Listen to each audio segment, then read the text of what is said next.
तो last part के and में हमने देखा था कि एक ओल्ड डेविल ने शियाओ फैन पर अटैक कर दिया था, पर बैम्बू पीक का लीडर उसे बचाने आ जाता है और उस ओल्ड डेविल को इंजर्ड कर देता है, जिसे देखकर वो डेविल वहां से भाग जाता है। तो बैम्बू पीक के सभी मेंबर्स उसका पीछा करने लगते हैं, जहां पीछा करते करते वो लोग एक खाली जगह पर आ जाते हैं। दूसरी तरफ रेन वैंग अपने एक एल्डर के साथ मिलकर एक रिचुअल परफॉर्म कर रहा था, जिसकी वजह से पानी में से बहुत सारे एन्चेंटेड पिलर्स बाहर आ जाते हैं। अब आगे तो इस पार्ट की शुरुआत में उस खाली जगह के पास वाले जंगल में से कुछ पॉइजनस डार्ट्स उनकी तरफ आने लगते हैं, जिसे देखकर सभी स्टूडेंट्स पीछे हो जाते हैं और बैम्बू पीक उसे पूरे जंगल को आग लगा देता है, जिसकी वजह से वहां छुपे हुए बहुत सारे डीमन सोल्जर्स मारे जाते हैं और उनमें से कुछ उन लोगों पर हमला कर देते हैं। पर लीडर और उसकी वाइफ मिलकर उन सोल्जर्स को एक ही बार में खत्म कर देती है, लेकिन उन सोल्जर्स के मरते ही वहाँ चारों ओर पॉइजनस गैस फैलने लगती है, जिसकी वजह से बैम्बू पीक के कई स्टूडेंट्स को सांस लेने में प्रॉब्लम हो रही थी। तो वो लीडर उस गैस को अपनी फायर की मदद से हटा देता है। उसी वक्त वहाँ पर वो ओल्ड डीमन आ जाता है और वहाँ और पॉइजनस गैस फैलाने लगता है। तो ये देखकर वो लीडर फायर की मदद से सभी स्टूडेंट्स के चारों ओर एक शील्ड बना देता है, ताकि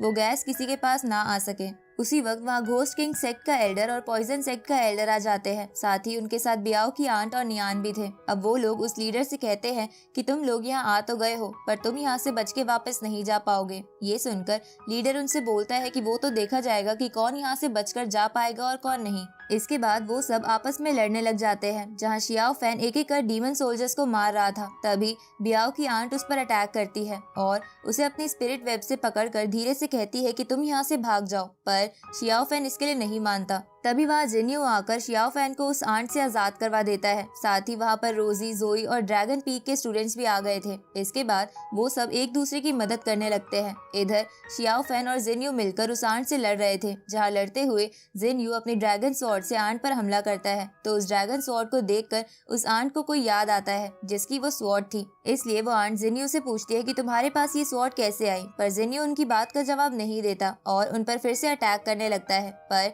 वहाँ वो घोस्ट किंग का एल्डर आके उस आंट को बचा लेता है और जिन्यू से फिर से वही सवाल पूछता है, लेकिन जिन्यू कुछ नहीं बोलता और लगातार उस एल्डर पर अटैक करने लगता है। दूसरी तरफ वो ओल्ड डेविल लगातार बैम्बू और ड्रैगन पीक के स्टूडेंट्स को मार रहा था। तभी वहाँ पर ड्रैगन पीक का लीडर आ जाता है, जिसे देखकर वो ओल्ड डेविल कहता है कि मरने की अगली बारी तुम्हारी है। जिस पर वो ड्रैगन पीक का लीडर कहता है कि तुम अकेले ही मुझे नहीं हरा सकते हो। उसी वक्त वहाँ पॉइजन सेक्ट का मास्टर आ जाता है, जिसके हाथ में ड्रैगन पीक का एक स्टूडेंट था। इसके बाद वो ओल्ड डेविल अपनी पॉइजनस गैस से उस स्टूडेंट को एक ज़ॉम्बी में बदल देता है, जिसके बाद वो स्टूडेंट उस लीडर पर अटैक करता है, जिसकी वजह से उस लीडर को उस स्टूडेंट को मारना पड़ता है, लेकिन इसका उसे बहुत बुरा लगता है। अब वो ओल्ड डेविल और वो मास्टर मिलकर उस लीडर पर अटैक करते हैं, जिसके बाद उन्हें लगने लगता है कि वो लीडर मर गया, लेकिन उसे तो कुछ भी नहीं हुआ था, जिसे देखकर वो दोनों चौंक जाते हैं। तभी वो लीडर उन दोनों पर अटैक कर देता है। इधर तियानयन टेम्पल के लोग भी डीमन सोल्जर से लड़ रहे थे। दूसरी तरफ बैम्बू पीक के लीडर को उस आइलैंड के बीच की साइड पर कुछ हलचल दिखती है, तो वो शियाओ फैन से कहता है कि तुम वहां जाकर चेक करके आओ। ये सुनकर शियाओ फैन वहां जाने लगता है, जहां वो अपने साथ रोजी, जिन्यू और जेम्स को भी ले जाता है, जिसे देखकर जोई भी उनके पीछे चली जाती है। इधर वो लोग तेजी से बीच की साइड जाने लगते हैं, जहाँ पीछे से उन पर हंटर डीमन अटैक करती है, जिसे देखकर वो लोग अपनी स्पीड बढ़ा लेते हैं। पर तभी सामने से उन पर फैन वाले डीमन अटैक करता है, पर वो लोग उससे बच के रास्ता बदल लेते हैं, जिसे देखकर वो डीमन उनके रास्ते में प्रॉब्लम्स क्रिएट करने लगता है। उसी वक्त वो लोग अपने सामने नियान को देखते हैं, जो अपनी आई की मदद से सभी के वेपन पर कर्स लगा देता है, जिससे उन्हें उड़ने में प्रॉब्लम आ रही थी। ये देखकर शियाओ फैन नियान पर अटैक करता है, पर नियान बार बार उसे पीछे कर रहा था, तो शियाओ फैन नियान की उस स्पेशल आई पर अटैक करता है। इस तरफ रोजी और बाकी सब आगे जाने लगते हैं, क्योंकि उनके वेपन का कर्स हट गया था। इस तरफ शियाओ फैन भी वहाँ से निकलने लगता है, पर तभी वो फैन वाला डीमन उस पर पीछे से अटैक करता है, जिसके बाद नियान भी उस पर हमला करता है। पर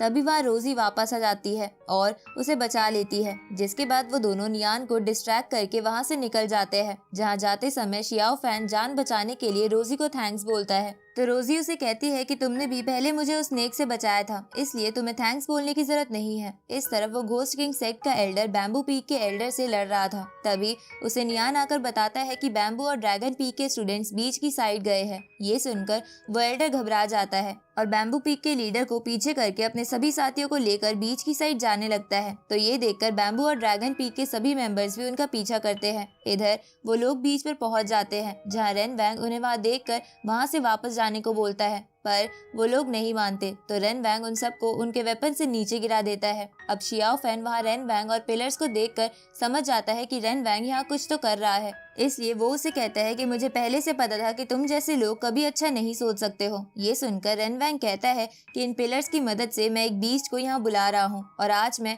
इसमें सफल होकर रहूंगा। जिस पर शियाओ फैन बोलता है कि इंसानियत के लिए मैं भी तुम्हें रोकने के लिए अपनी पूरी जान लगा दूंगा। उसी वक्त वो रिचुअल वाला बंदा रेन वैंग से कहता है कि वक्त आ गया है। ये सुनकर रेन वैंग उन पिलर्स के बीच जाने लगता है तो शियाओ फैन और बाकी सब भी उसके पीछे जाते हैं, पर रेन वैंग उन्हें एक बैरियर में कैद कर देता है। जिसके बाद वो उस बीस्ट को उन पिलर्स के बीचों बीच लाकर उन पिलर्स की मदद से उस ड्रैगन को कैद करने के लिए केज बना देता है। इसके बाद रेन वैंग एक वेसल में कुछ करने लगता है तो ये देखकर वो लोग उस बैरियर को तोड़कर रेन वैंग पर अटैक करते हैं, लेकिन रेन वैंग उन सभी के अटैक से बचकर उन्हें पीछे कर देता है। जिसके बाद रेन वैंग उस वेसल का इस्तेमाल फिर से शुरू कर देता है, जिससे उस बीस्ट को बहुत दर्द हो रहा था और वो उस केज को तोड़ने की कोशिश करता है। उसी वक्त डीमन सोल्जर पहुंच जाते हैं, बाकी सभी उनसे लड़ने लगते हैं और शियाओ फैन और रोजी फिर से रेन वैंग के पास जाकर उस पर अटैक करने लगते हैं। तो ये देखकर रेन वैंग रोजी को साइड करके शियाओ फैन को पकड़ने की कोशिश करता है, लेकिन शियाओ फैन उसकी पकड़ में नहीं आ रहा था। तो वो शियाओ फैन से कहता है